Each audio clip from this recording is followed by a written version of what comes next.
Bonjour, je m'appelle Cindy Navarro, j'ai 37 ans, je suis actuellement commerçante au centre Polygone Riviera.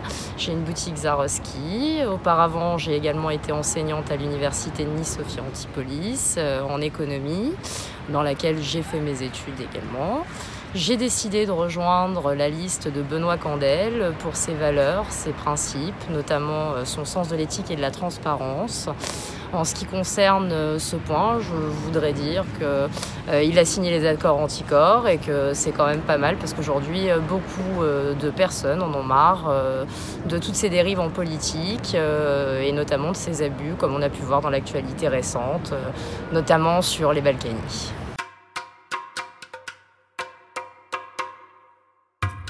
Cuisine niçoise absolument, pambagna épices saladières d'ailleurs. À ce propos, je suis très fière qu'en 2014 on ait eu un label qui reconnaisse la tradition de la cuisine niçoise afin d'éviter toute dérive avec des salades niçoises ou des pambagnas avec des haricots verts et des pommes de terre à l'intérieur.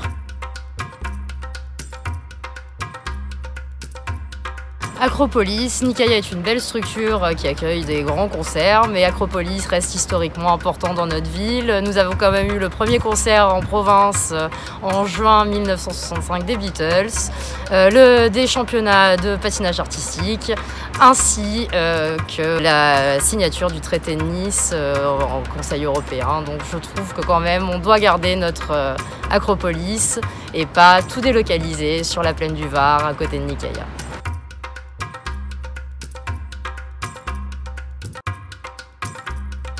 Alors, pour moi, les deux ne sont pas complètement opposables, ils sont même totalement complémentaires. Aujourd'hui, on fait face à un essor, notamment de l'aéroport de Nice, qui fait que nous avons une capacité touristique beaucoup trop grande, qui ne correspond plus en fait en termes de quantité à l'hôtellerie déjà présente. Donc nous avons besoin des deux. Je pense également que chaque propriétaire a le droit de mettre son bien en location et d'en bénéficier d'une autre manière. On est dans une ubérisation de l'économie, donc tout ça marche très bien.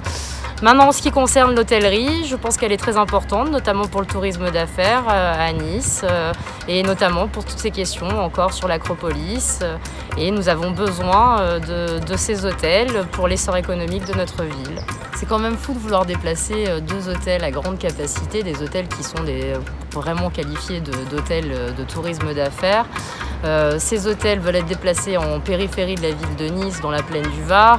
Ça n'apportera absolument plus rien aux commerçants de la ville, puisque nous savons très bien que le tourisme d'affaires apporte beaucoup plus d'argent que le tourisme type vacancier. Donc je pense que c'est une erreur aussi.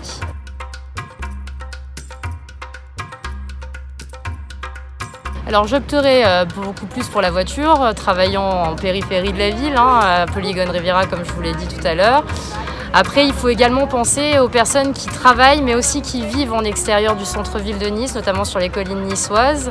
Et je pense d'ailleurs qu'à cet effet, il est plus important de faire des travaux d'aménagement pour la voie Matisse, qui est souvent engorgée et qui dessert mal en fait l'ouest de Nice. Et c'est pour cela qu'il est important d'améliorer la distribution entre l'autoroute et la voie Matisse, plutôt que de créer une grande coulée verte type Central Park à Nice.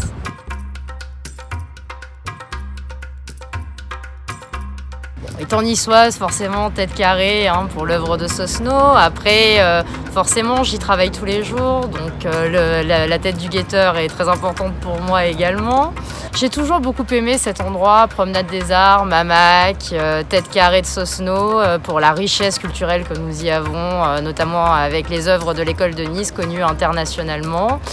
À ce propos, c'est quand même dommage de vouloir délocaliser le TNN de cette partie-là, où je trouve qu'il fait complètement partie de cet univers-là, pour l'univers culturel et artistique. Travaillant à Polygone Riviera, en plus, je suis souvent confrontée aux Niçois qui se déplacent notamment le week-end, ce qui est assez surprenant, parce que dans le centre-ville de Nice, toutes les enseignes sont présentes. Mais apparemment, la praticité d'un centre commercial, que ce soit Polygone d'ailleurs ou Cap 3000, l'un ou l'autre, les Niçois privilégient maintenant les centres commerciaux au détriment des commerçants du centre-ville de Nice, ce qui est un petit peu dommage à mon goût.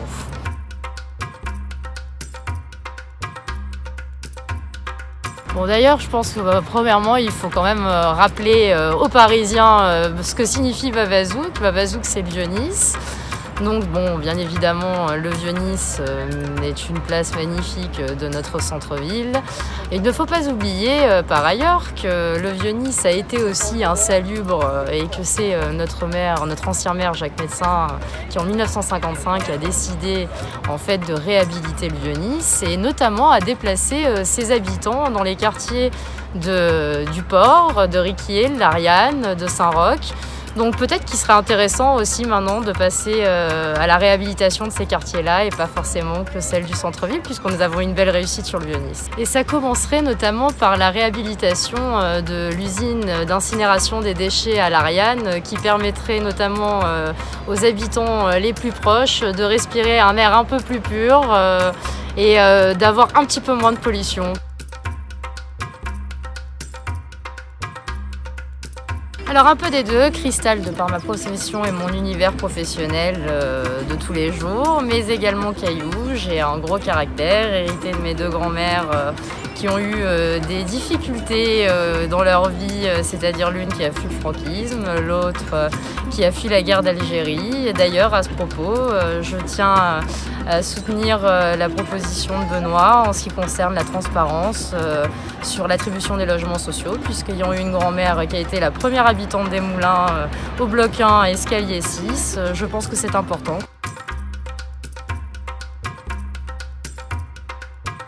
Bon, actuellement Cannes, d'ailleurs je tiens à vous présenter le dernier colistier de réserve, Pablo, qui est mon petit chien.